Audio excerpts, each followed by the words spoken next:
지혜에 귀 기울이라 하는 제목으로 말씀 전하겠습니다.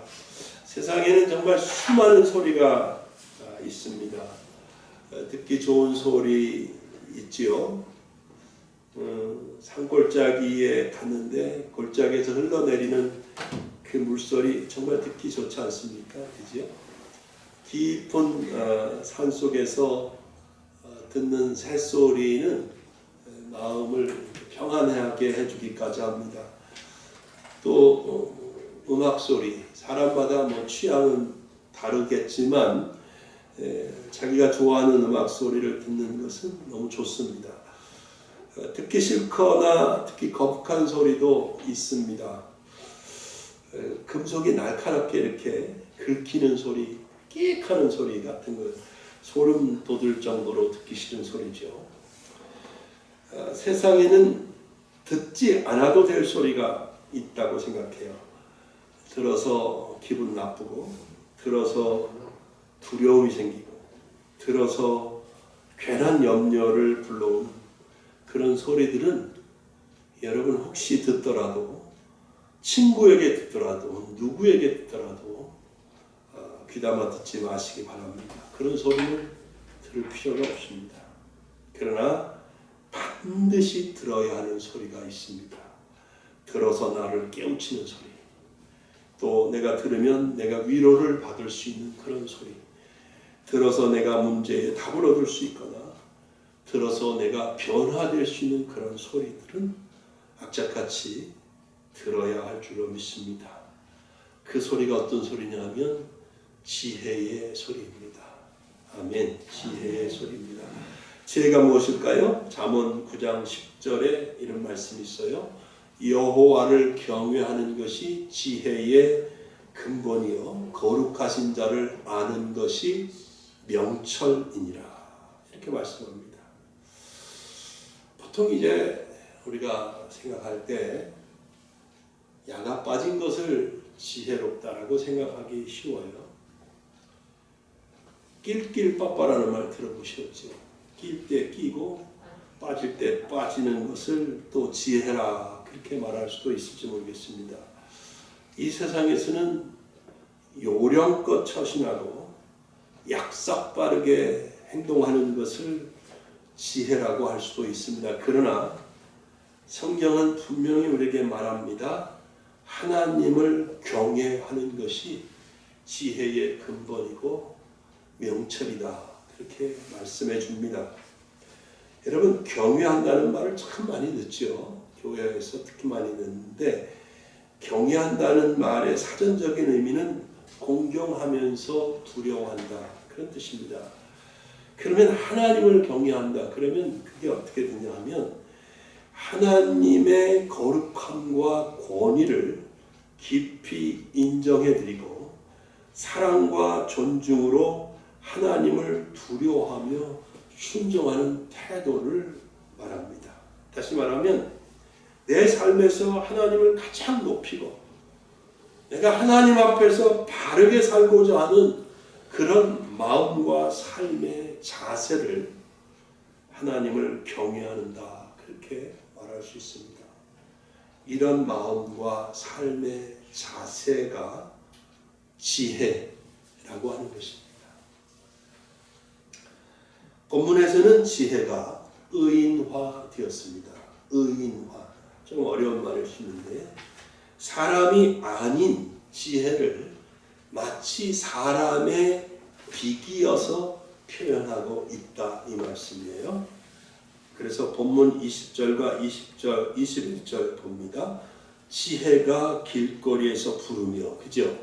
부르는 것은 사람이 하는 거잖아요. 근데 지혜를 의인화해서 지혜가 길거리에서 부르며 광장에서 소리를 높이며 시끄러운 길목에서 소리를 지르며 성문 어귀와 성중에서 그 소리를 발하여 이르되 지혜가 마치 사람처럼 길거리에서 광장에서 시끄러운 길목과 성문과 성중에서 소리를 높이고 또 소리를 지른다, 이렇게 말씀을 하고 있습니다. 여러분, 길거리,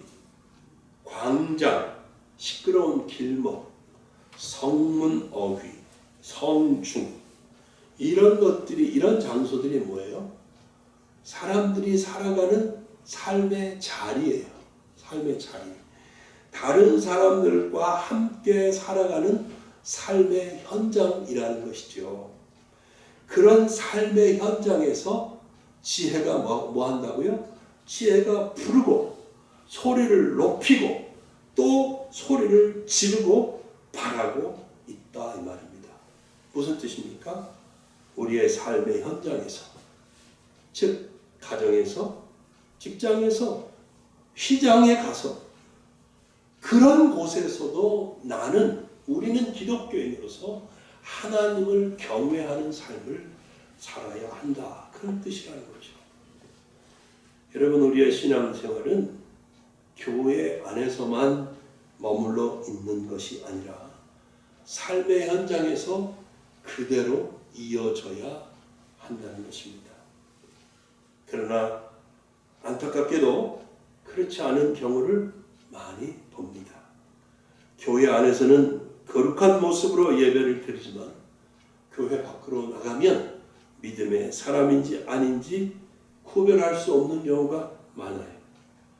지혜는 우리의 가정과 직장에서 그리고 시장 마당에서 소리를 높입니다. 하나님을 경외하라고 소리를 지릅니다. 하나님을 믿고 말하고 행동하라고 소리를 높입니다. 죄가 가득 차 있고 불의와 불법이 판을 치는 시장통에서도 하나님을 경외하는 사람답게 행하라고 소리를 지른다는 말씀이에요. 유한 양행, 잘 아는 유명한 회사죠. 그 유한 양행의 창립자가 되는 유일한 박사 이야기입니다. 그는 미국에서 공부하면서 기독교인이 되었어요. 그리고 평생 동안 그 신앙을 자신의 사업과 삶 속에서 실천하려고 했던 그런 인물로 인정받고 있는 분입니다. 유일한 박사는 사업을 시작하면서 분명한 원칙을 세웠어요. 첫째, 정직하지 않은 방법으로 돈을 벌지 않는다.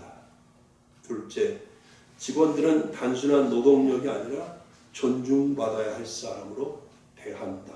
세 번째, 기업의 이익은 사회에 환원되어야 한다. 당시 한국 사회에서는 탈세나 편법이 흔했거든요. 그러나 그는 끝까지 정직하게 세금을 내는 기업을 지켜냈습니다. 특히 결정적인 것은 그는 재산 대부분을 가족이 아니라 사회와 교육을 위해서 환원하겠다라는 유언을 남겼습니다. 많은 사람들이 깜짝 놀랐어요. 보통은 다 자기 자녀에게 물려주지 않습니까? 그러나 유일한 박사의 기준은 분명했습니다. 이것은 하나님께서 내게 맡기신 것이지 내 것이 아니다. 그렇게 생각을 했던 겁니다. 사랑하는 여러분, 신앙은 교회 안에서의 고백이 아니라 교회 밖에서의 선택으로 증명이 됩니다. 예배는 교회에서 드리지만 믿음은 일터에서 드러납니다. 신앙은 교회 안에서의 고백이 아니라 돈과 그 밖에 다른 선택 앞에서 믿음이 있는 사람인지 믿음의 사람이 아닌지 분명하게 드러납니다. 입으로 자신의 신앙을 이야기하는 것은 아무 의미가 없습니다. 중요한 것은 내가 세상에 나갔을 때 돈 문제 앞에서 어떤 선택을 하느냐에 따라서 그의 믿음이 드러나는 것입니다. 그러나 사람들은 이렇게 지혜가 소리를 높일 때 듣지 않습니다. 본문 24절과 25절을 보시기 바랍니다. 24절, 25절입니다. 내가 불렀으나 지혜가 부른다는 거죠. 내가 불렀으나 너희가 듣기 싫어하였고 내가 손을 폈으나 돌아보는 자가 없었고 도리어 나의 모든 교훈을 멸시하며 나의 책망을 받지 아니하였은즉. 여러분, 오늘날 기독교인들에게 하나님의 말씀은 상당히 가까이 있습니다. 정말 가까이 있습니다. 손만 뻗으면 닿을 수 있는 곳에 성경이 항상 있지만 우리는 읽지 않습니다. 과학 문명의 발달과 함께 이제는 집에서도 텔레비전을 통해서 나오는 훌륭한 목사님들의 설교를 들을 수 있습니다.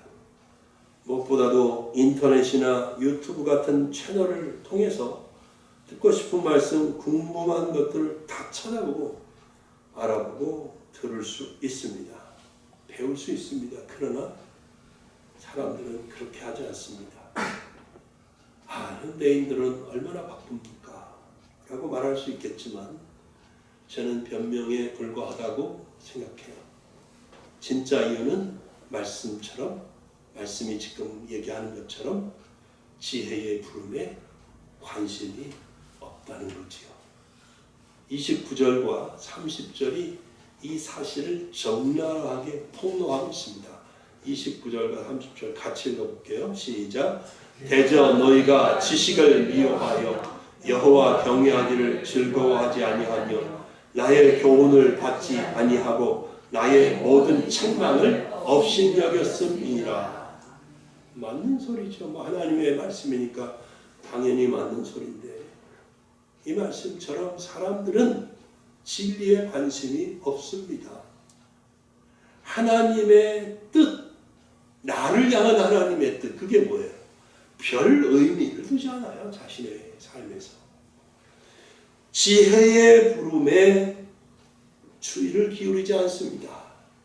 그저 코앞에, 눈앞에 내 현실적인 문제, 그거에 급급하여 있고 그것에 묶여서 살아가고 있는 것이지요. 사람들은 그렇게 자기가 열심히 살면 자기 힘으로, 자기 노력으로 자신의 삶을 잘 꾸려갈 수 있다고 생각하고 또 내가 열심히 노력하면 성공할 수 있다고 생각하는 거죠. 그러나 여러분, 이것은 큰 착각입니다. 우리의 삶은 하나님께 달려 있습니다. 우리의 죽고 사는 문제, 잘 살고 못 사는 문제, 모두가 하나님께 달려 있습니다. 우리의 건강도 하나님께 달려 있고, 우리의 결혼도 하나님께 달려 있고, 직장도 다 하나님의 주권과 통치 아래 있음을 우리는 결코 잊어서는 안 될 것입니다.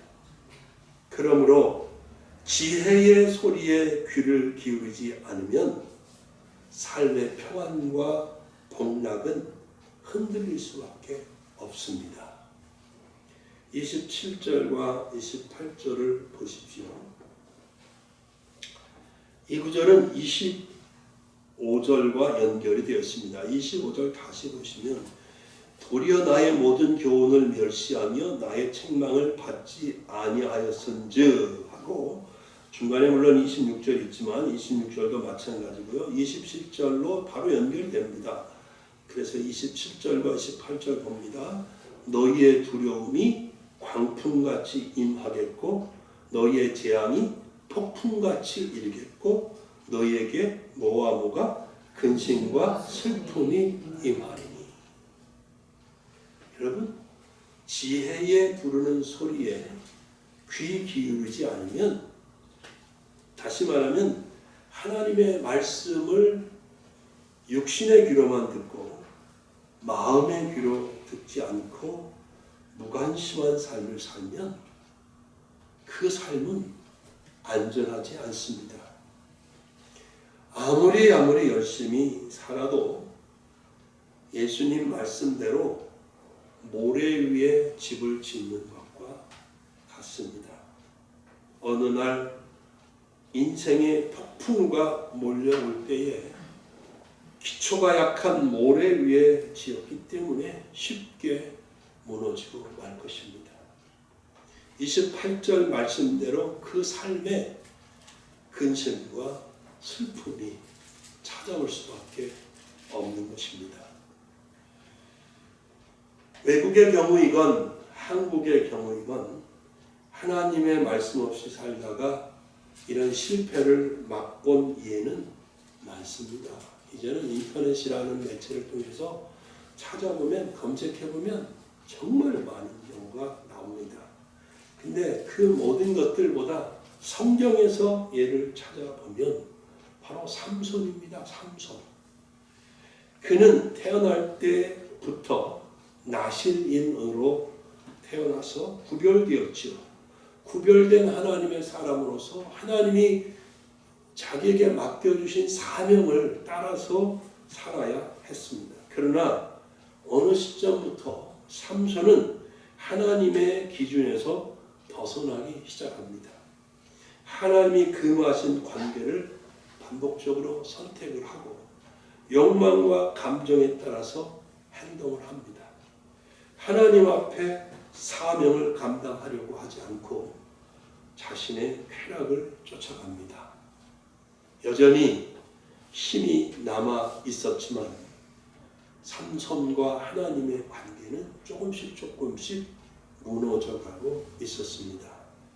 결정적으로 삼손은 절대 말하지 말아야 할 자신의 비밀을 자기가 사랑하는 여인 들릴라에게 말해버리죠.